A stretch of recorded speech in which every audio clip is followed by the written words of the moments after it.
Hi everyone, Angus Campbell in the power set here. It is Tuesday the 2nd of December 2025. Sorry, a bit of glare, sunshine, makes a change. Right, back on Rob's Rocket 3 because things are happening. Right, firstly, right, the good news is that's not coming from the sump. That's the second oil leak. So we'll investigate that. Honestly, I haven't wiped the sump and there are absolutely no drips on that sump whatsoever. It's coming from behind there. Now, I've noticed there's some drips on actually the oil lines.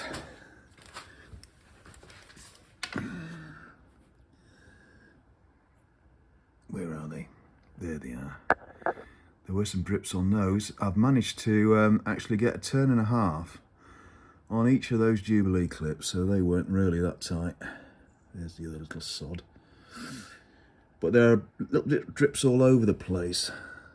Yeah, you can see there, which is a bit worrying, is that oil coming out of the clutch housing and then from joins here as well. So we'll go around and do a bit of more tightening up as well. But that's been probably now, what would it have been, 5 days or so? I was away at the weekend. So, yeah, definitely not the sump or the sump plug. Bit of discussion around that sump plug projecting down, which it does, but it's in the centre of the bike, so unless they go over some rough terrain or a rock or God knows what, I think that'll be okay. It is no lower than the side stand in its brackets when that's raised. So we put that up, clonk. You can see the side stand bracket is actually lower. Where are we? There we go. It does protrude a bit though, I agree, but lots of people fit them and they are handy. Right, next up, so today we're going to lift the barrels. I've got all the base nuts undone except these two here are an absolute pig because, and they're always the same, you can't get a spanner behind. Now I've got, as I say, I've created my own flare spanner, but it's knackered. So I'm going to get a new 1/2 inch ring spanner, 12 point, and we'll grind one down. I don't want to ruin my best one. So that's easy enough to do. So we'll take that off. Now then, headwise, we're going to give this a bath. So we'll take off the inlet stubs. And I've got the ultrasonic cleaner warming up at the moment. Because it's so big, it does take quite a while, but we're on our way. Now, other observations and comments from subscribers, thank you very much for those. First thing was that notice on the valve stems, there's actually evidence of wear and obviously blow by on those, look. And also some keen-eyed person, and I can't see it now, spotted a chip on a valve spring cap. The collets, as I mentioned before as well, God, it took some pressure on the valve spring compressor to actually separate the collets from the caps, and with a hell of a bang. So, discussing all of this with the owner, Rob, he's basically said, I want this lot right. So basically, everything there, except for the valve spring cups on the bases, is scrap. We've got replacement everything coming. Valves, collets, springs, spring caps, all coming, and they've started to arrive. So there's the exhaust valves have arrived, they're correct. Also other parts arriving, so we've got the new lower choke cables, which is great. So things are moving on. So what we'll do first is we'll remove the inlet stubs from the head, and we'll get that into cook at gas mark 55. And while that's in there having a soak and a cook, I'll nip out over to the local screw fix or tool station or somewhere and just get a ring spanner for this, and then we can lift that lot. Just wondering if there's anything else that's been mentioned. Oh yeah, another observation actually, just to keep us up to date. Not that we can do anything with this one, and that is that there's supposed to be a stub on there, because there's the vent pipe that goes from whoa, get out, the top of the condenser tower on the oil tank, and it should go down and onto there, so we can't do anything about that. And oh yeah, Rob, lots more insulation tape. Don't know if that was you, but it's dreadful. We've also got this horrible black cap, but I think we've got a solution for that. Right, let's get on with the head and then the barrels. Right, finally the cleaner's just about up to temperature. It will get up there pretty quickly once I put some more ultrasonics on it. So the head's in the basket, the inlet stubs are off. Nice thing about the inlet stubs is they did have their little Bakelite washers, which is nice. We'll replace the rest of them. Right, we'll get this in, and what I normally do is 15 minutes on ultrasonic, leave it to cook a little bit after that. You're only supposed to run the ultrasonics for short blasts, otherwise you might burn it out. So 15 minutes first, leave it for a while, turn it over, another 15-minute blast, leave it for a while, and then we'll take it out later on. So I'll get this in, and then we'll shoot off and get a spanner to modify for the barrels.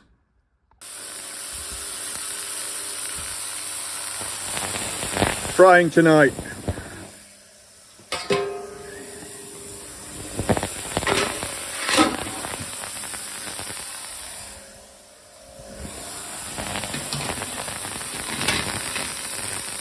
Right, back shortly.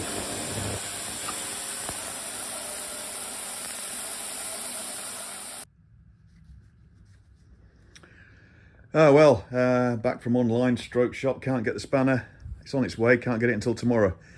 But it's quite a good one, 12-pointer on an open ender and a combi, so we'll be able to get those off then. So can't do that now, we'll wait until tomorrow. But a couple of things to mention in the meantime. Right, first thing is, the head's cooked on its first cycle, so I'll get that out in a minute and turn it over. We'll have a quick look at it and see how we're getting on. But I just wanted you to point out something else that's I've found with the help of the owner, Rob, actually. He mentioned in the last couple of days the fact that one of the crankcase bolts wouldn't tighten. And I might have noticed it because it had a load of silicone around it. Well, it was this bolt. And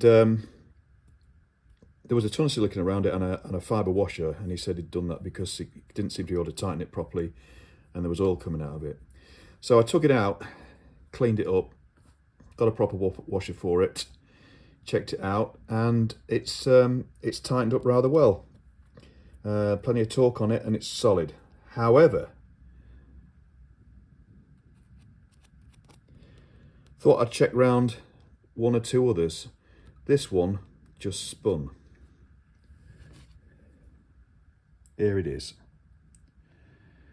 That ain't good. So the first thing you're going to say is, I must have sheared it. But you take a look at this.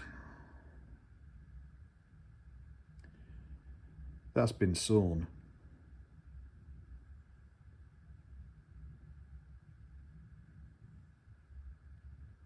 That's not fractured. So I think what's happened is this has been put back together without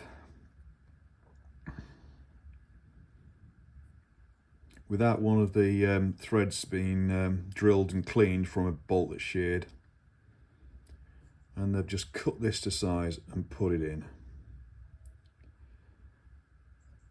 I'm a bit disgusted. Right,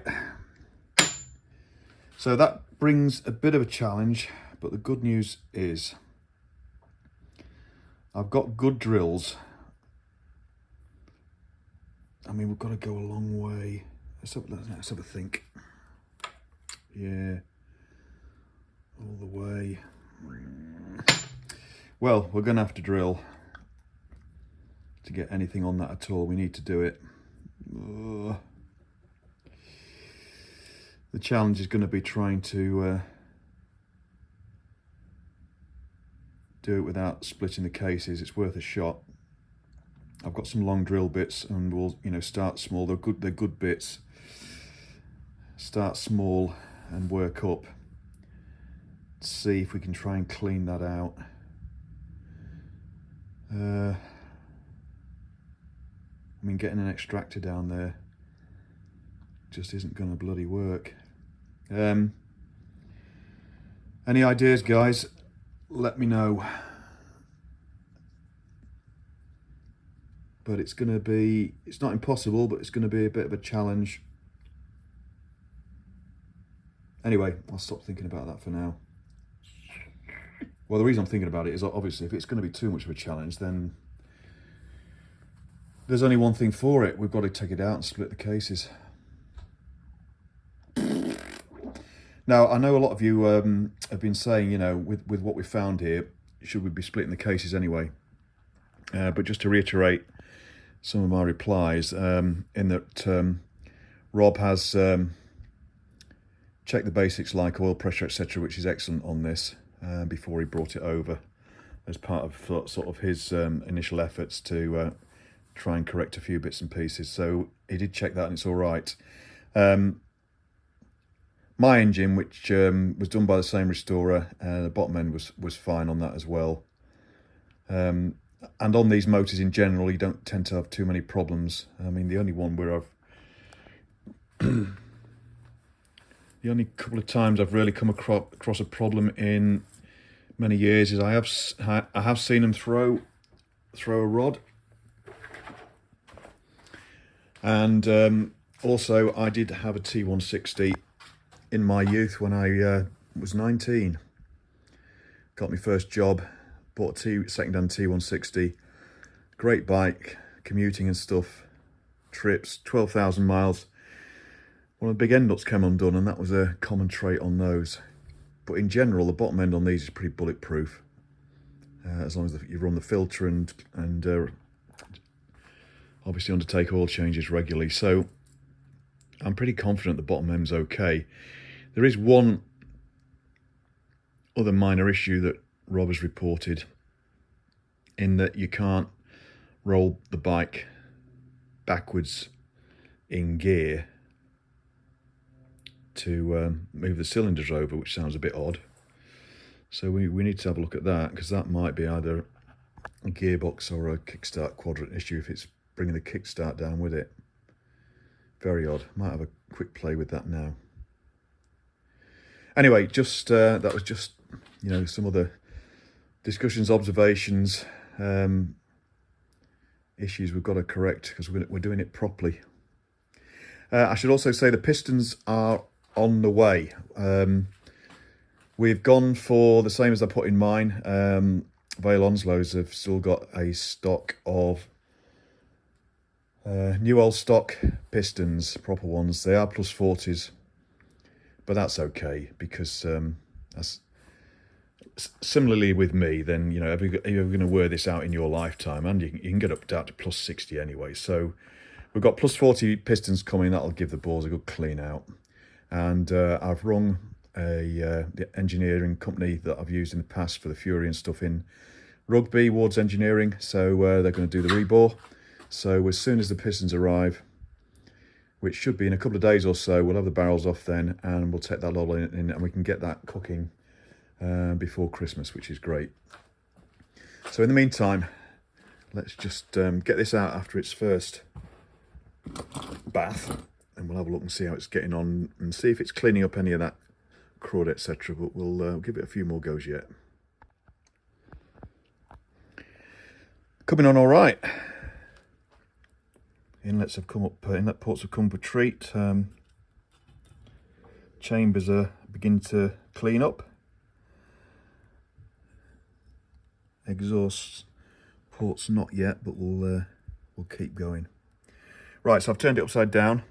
We'll give it another 15 minutes, leave it there, and then we'll turn it over again. And the reason I do that is because obviously as this starts to remove grime and stuff, it settles in the cavities. So if you turn it over in between vibrating it, that sorts it out. Right, we'll put it back in another 15 minutes. Right, this is a couple of days later. The reason being, I've been waiting for that.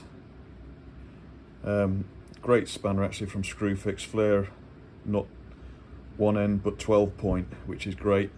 And that actually got in there and got these two nuts undone without me having to shave anything off it, because I was ready to butcher it if I needed to replace the other flare one that I made. So that's good. So we'll be lifting these off in a moment. I've just got that one to, it is loose, just need to undo that. Can't get these nuts all the way off until we lift the barrel a bit, but you can see that I have cracked the seal already. Technique I use is just put a bit of wood there and give it some love taps from that side, and one tap and she was free, but then she hasn't been sat on there very long really.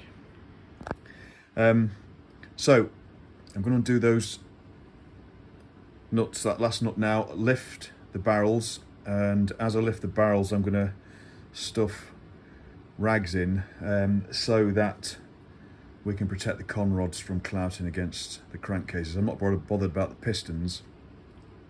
Might move them into a little bit of a better position, maybe, so the centre one's a bit up, and then we'll get that off. Other news, dry. I haven't looked underneath yet to see if there are any drips forming, but I'll do that as well.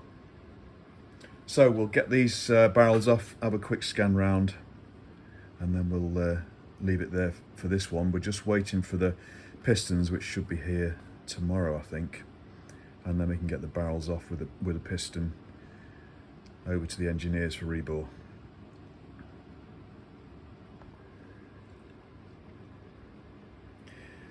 Righto, barrels came off okay.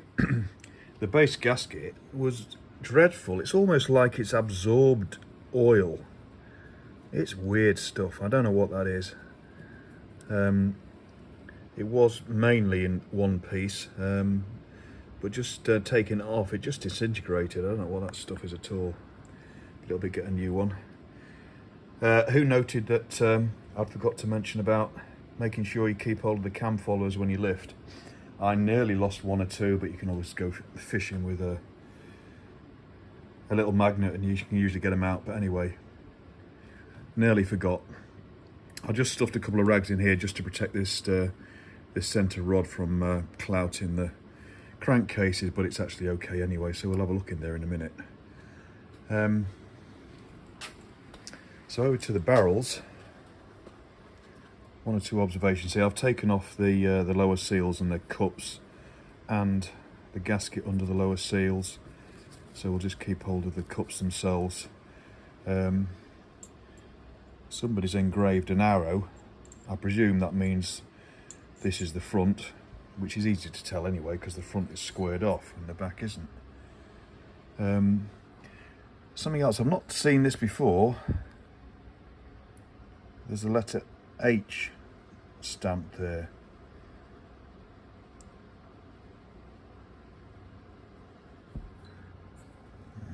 And why is that engraved as well? What's that? R?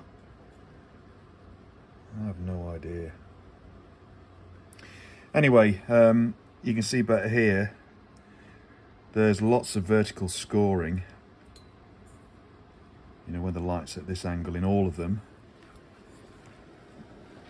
And then this way round, you can see the strange... Well, somebody's suggested that's a better view there, look. Somebody suggested that might be glaze busting, but it's certainly not a correct honing pattern.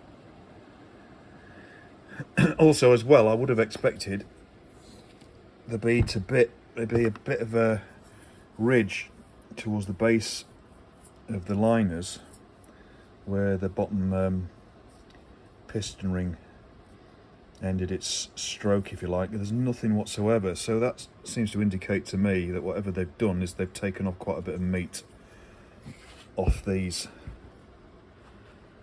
bores. So I think we're doing the right thing reboring here.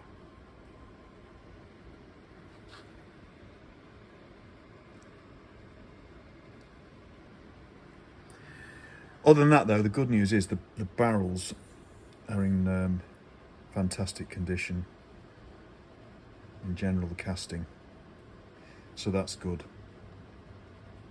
Right, so we'll just wait for the pistons and we'll get that off. We'll get that on the way. Now then, before we finish this video, back to this. Namely that. Let's get a torch.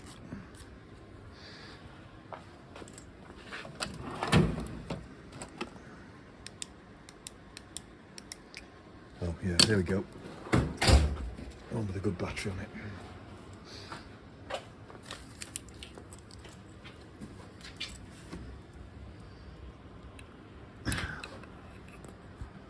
I want to show you if I can get in there.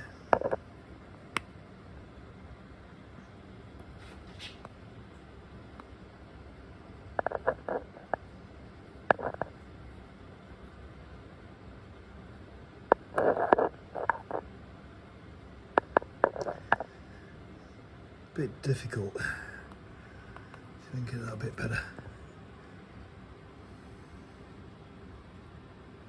Bear with me. What I'm trying to show you, which is a little difficult,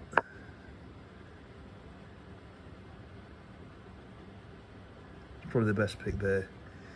Down that hole is the remnants of the bolt that's sheared. And I might try and zoom that in at some point. That's a better shot. There we go.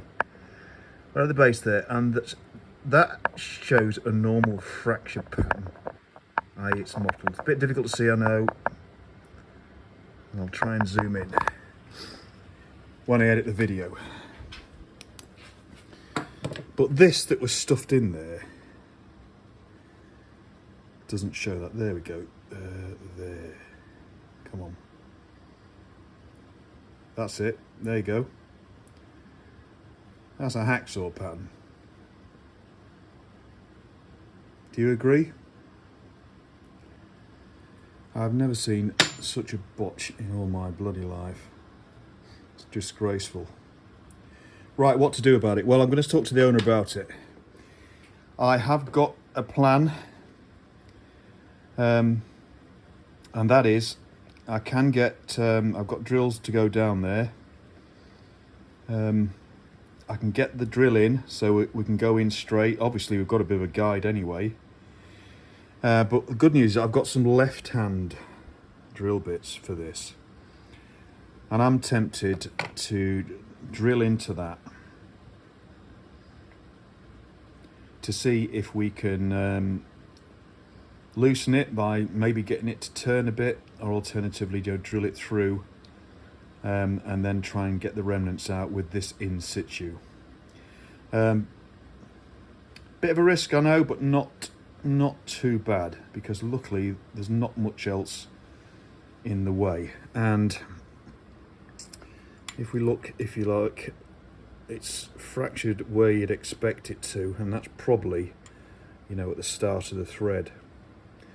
Now if we're careful with it, and maybe potentially you use a guide in here, something like a tube or a guide in this hole here, to make sure we're straight, going in straight at the other end. I think we can do this. So those are my thoughts, and let me know what you think. And most of you are going to say, shouldn't you be really taking this apart? Well, if I thought the bottom end was naff, then the answer would be yes, but I don't think it is. So anyway, I'll speak to Rob about it, and we'll take it from there. We'll do one final click, and we'll just have a look inside the crankcase here.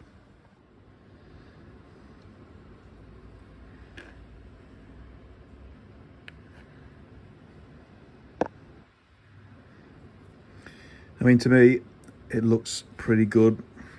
Nuts haven't been botched around or anything. I need to check the cam lobes out. Superficially, they don't look too bad. I need to look at the other side.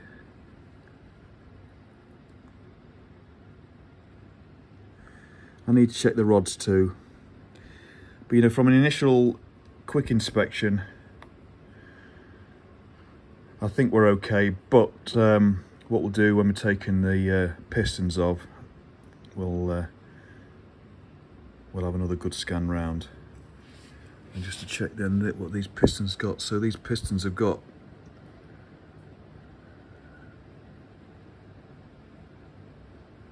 okay, so we can get circlip pliers on those, though they're going to be pretty easy to remove.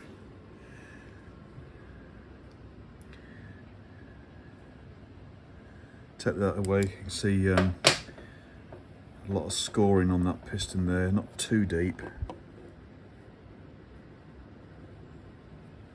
Anyway,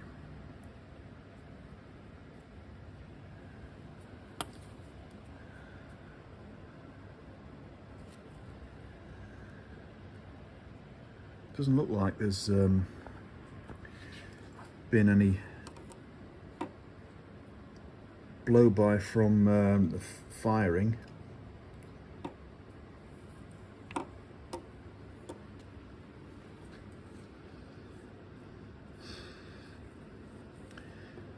Might be interesting to check when we get the pistons off, to take rings off and put one or two rings in the bores and see what sort of ring gap we've got.